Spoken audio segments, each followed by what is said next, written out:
He experienced getting evicted from apartments to smaller rooms. It came to a point when his family had nothing to eat but ketchup and salt. Ketchup and salt? Tell these folks your name, emotional. I don't think they heard you, man. Emotional. Who's the best rapper around? Emotional.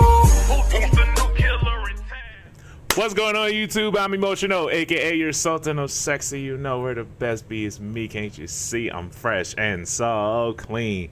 What's going on, y'all? We back at it for another reaction video. This is SB19 story, episode 1, sound break. Shout out to, I believe it's Casual Chuck. I believe it is. Is it Casual Chuck? Yeah, Casual Chuck. Shout out to you, brother. Y'all told me to check this mug out, so I was like, okay, I'm gonna go ahead and check this mug out. So we're about to go ahead and dive straight into it. Like, comment, subscribe. Now, baby, let's vibe. Hit the button, baby.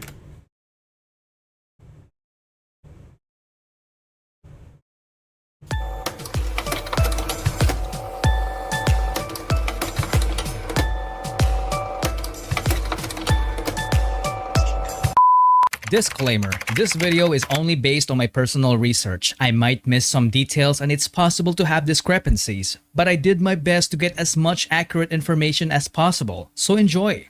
It be like that.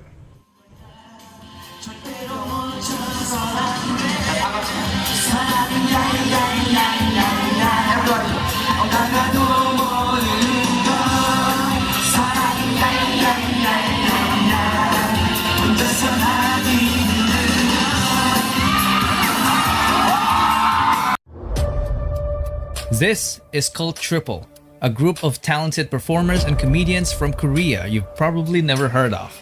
They were formed back in 1994 when the word K-pop hasn't even been invented. Okay. In 2002, one of the members made the biggest mistake of his life, which will change the entire course of P-pop history. Okay. Hey, your edits are good, bro. Your edits are fire, bro. Really fire. Do you remember this song?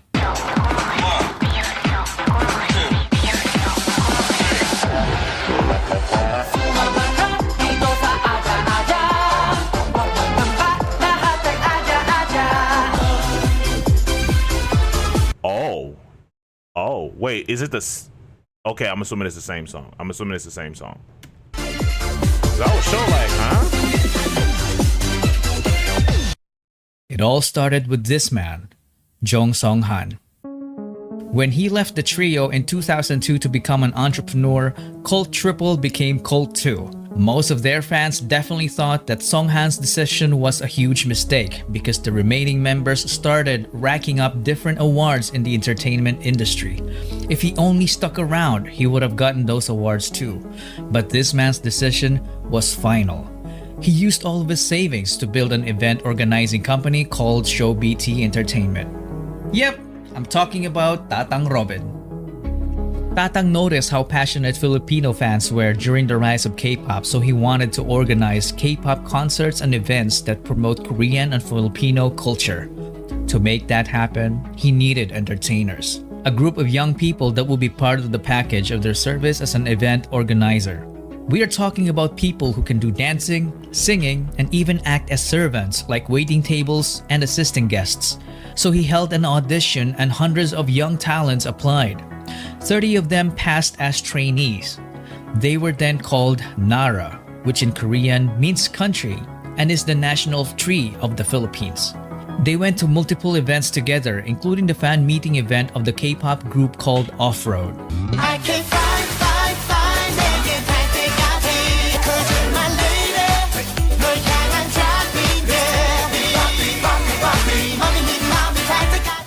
Yeah, after numerous events, Tatang Robin saw something special when it comes to Filipino talent.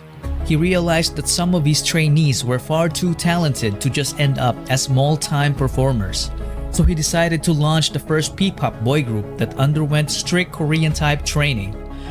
Out of the 30 trainees, only few have made it. SB19. Jan Paulo Nase. Okay. He always wanted to be a performer.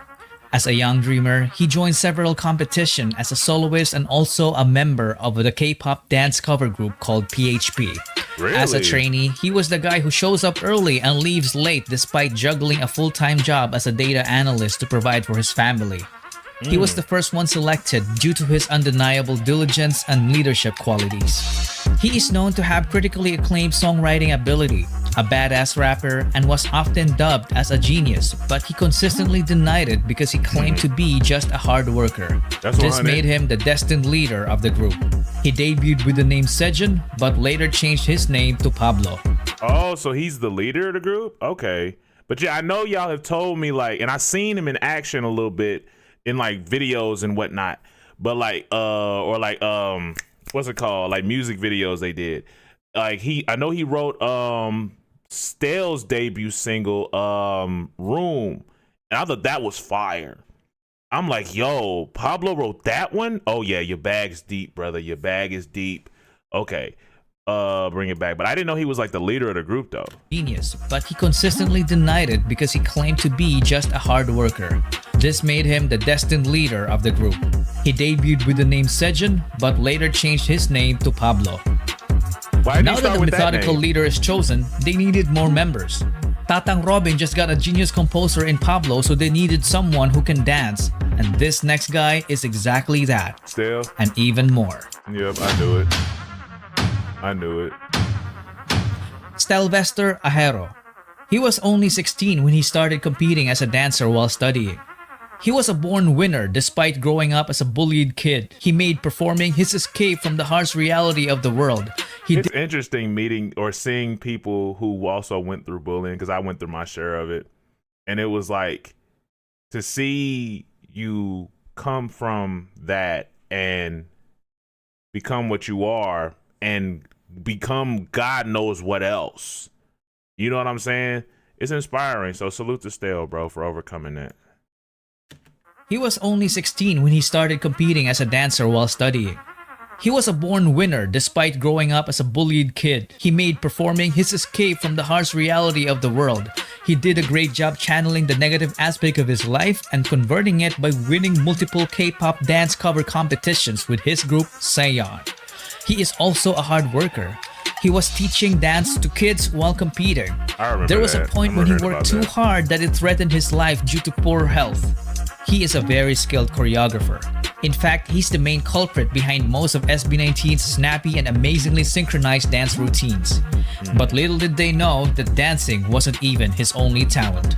He easily became the main heavenly voice of the group because his vocals were just That brother can sing. out of this world. He debuted as W Stel, edit. the main vocalist, the lead dancer, and choreographer of the group. Uh-oh, here come Josh. Josh Cullen Santos became homeless at the age of 16 and it was his decision. Really? He's had the worst childhood among the other members. Wow. From growing up in a toxic environment to being physically abused as a kid by their nanny. Oh, wow. At an early age, he witnessed what it feels like to be a member of a middle-class family that went rock bottom in just a matter of months. He experienced getting evicted from apartments to smaller rooms. It came to a point when his family had nothing to eat but ketchup and salt. Ketchup and salt? That is wild, bro. I didn't heard about folks. I think it was a battle rapper I heard. He said something about like they ate out of like cut up like they turned like soda bottles, like big Thule, I think it was the big soda bottles, and turned them into like bowls or something like that. But all you had to eat was ketchup and salt. That's diabolical, bro. Way to overcome stuff.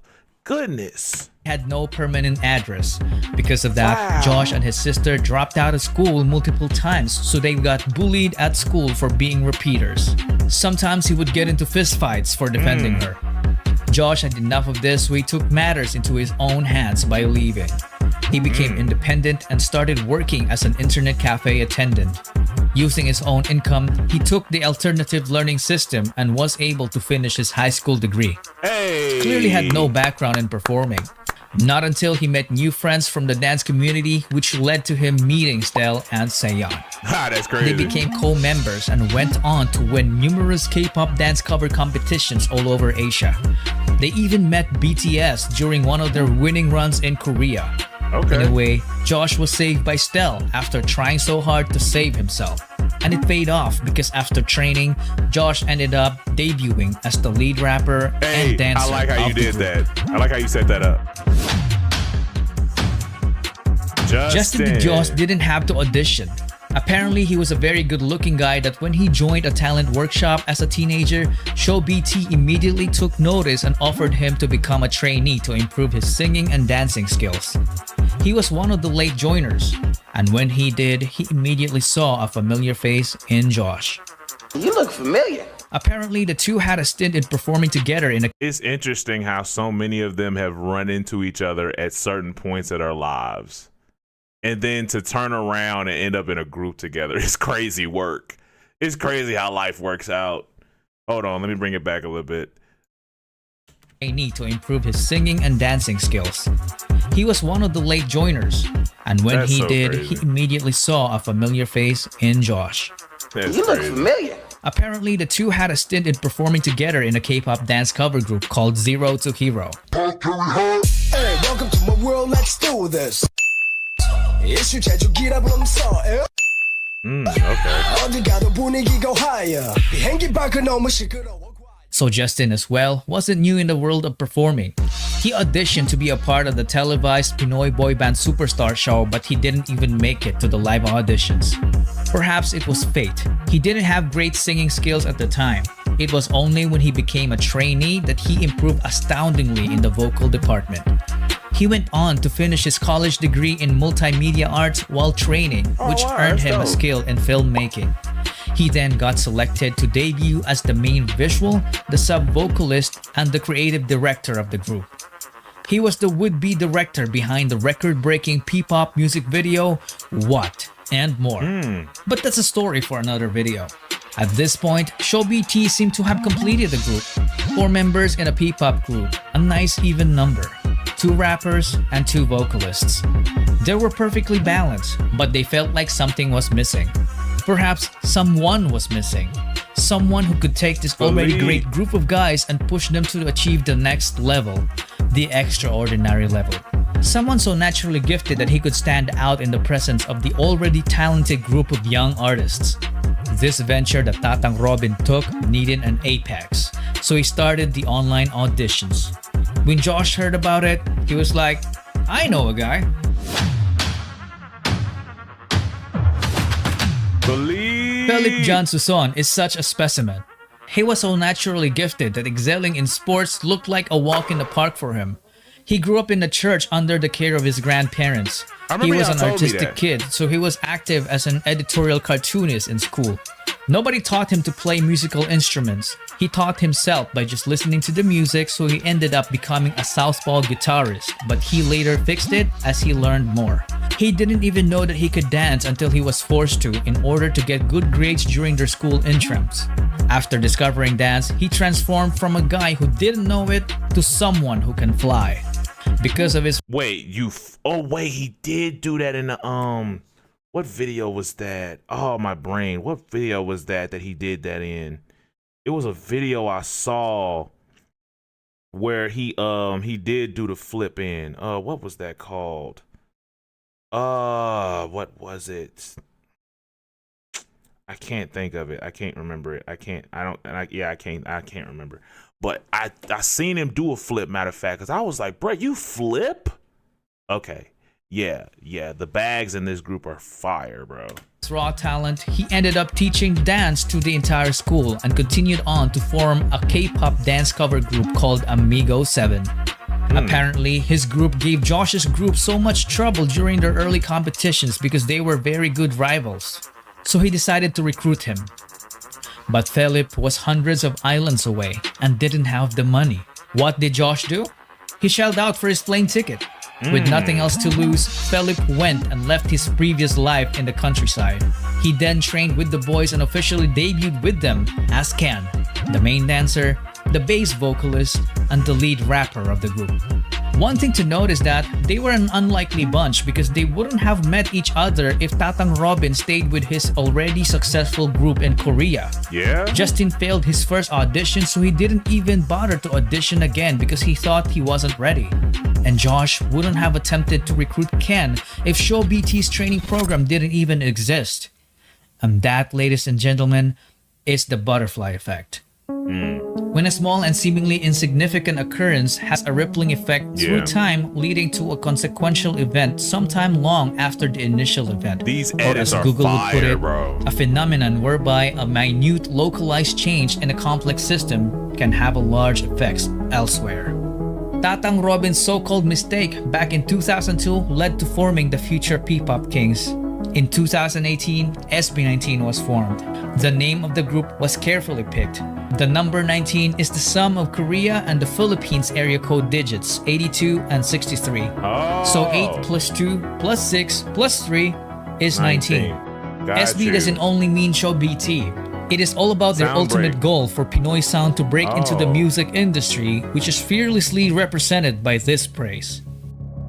Soundbreak. There we go. 'Cause I was like, I thought it was sound break. Hey.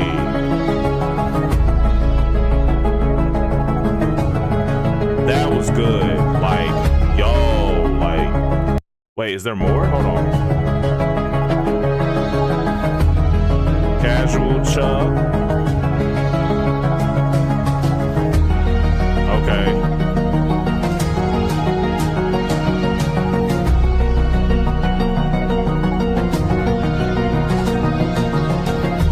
Okay, that's the end of that vid. Bro, first, phenomenal video. Like, really, really fire video, bro. Like, it was, where's that edit at that I thought was fire? It's that butterfly effect edit he had. I think it was here. Time leading to a consequential event sometime Like, long after this the is initial hard. event. Or as Google would put it, a That phenomenon. is hard. Like, that edit was hard, bro. Like, this video just overall is fire. Like, this video is really, really well put together, bro. Like, because I like edits, especially when you can make it make sense. So this is really, really dope. I really, really like this video. But also, it was very informative because it was like, it was some stuff that y'all had already told me, but also it's certain things that I didn't know. You know what I'm saying? Like, I didn't know that they started off with like a guy that was in like a comedian Korean group, a singing group. And if he never left that group, SB19 never exists. And then it's like, but also in my mind, I'm like, yo, like if them boys never like, what's the word? If they let certain things stop them, they wouldn't have came together. And then it's interesting how they all really knew each other from whatever direction, whether it be a competitor or maybe y'all were in a group or you met through somebody else. It's like, it's interesting how life works out. You know what I'm saying? Because it's like it seemed like they all already knew each other, which is crazy to me. And then for them to finally like come together as a group, as a collective, and for Josh being willing to even fly to help Philip fly out there so they could work is really, really dope. And it really shows like folks genuinely believe in what they got going on. And now look where they at. Imagine if Josh never flies him out there. Like, Philip's one of my favorite artists that y'all have sent me. Like, I really, really like that brother. But I really like SB19 as a whole, bro. This is dope. This is a really dope story, bro. Do y'all want to do continue the thing, or what do y'all want to do? It's up to y'all. Whatever y'all want to do, we can do that. But this is a really, really good video. Shout out to Casual Chuck once again. Go sub up to him if you haven't already. I'm finna get out of here though. Peace, baby. Lay out.